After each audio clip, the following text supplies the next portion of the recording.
एक छोटे से गांव में राधा नाम की एक लड़की रहती थी। वह बहुत ही प्यारी और दयालु थी, लेकिन उसे एक अजीब सी आदत थी। वह हमेशा एक पुराना दर्पण अपने साथ रखती थी। जब भी कोई सवाल पूछता, वह बस दर्पण की तरफ देखती और मुस्कुराकर जवाब देती।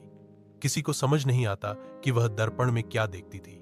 एक दिन गांव में एक घने जंगल में खो जाने की अफवाह फैल गई।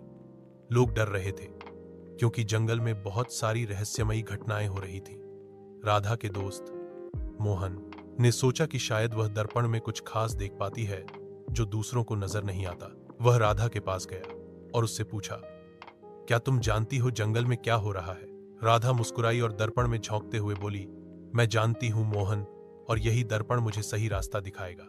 राधा ने मोहन को लेकर जंगल में चलना शुरू किया।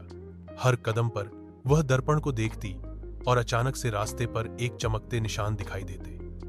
राधा और मोहन उन निशानों का पालन करते हुए एक गहरे गुफा के पास पहुंचे। गुफा के भीतर एक पुरानी किताब पड़ी थी जो अजनबी थी, लेकिन उसे देखकर राधा को याद आया कि उसकी दादी ने उसे एक कहानी सुनाई थी। जो भी इस किताब को पढ़ेगा वह जंगल के रहस्यों को जान पाएगा। राधा ने किताब खोली और पढ़ना शुरू किया। किताब में लिखा था, इस जंगल में एक प्राचीन रक्षक है जो किसी को नुकसान नहीं पहुंचाता, लेकिन अगर कोई उसके साथ बेईमानी करता है तो वह उसे कभी नहीं छोड़ता। तभी राधा ने मोहन से कहा, यह दर्पण मुझे बताता है कि हमें यहाँ क्या करना है, और अगर हम सही रास्ते पर चलें तो हमें कभी डरने की जरूरत नहीं।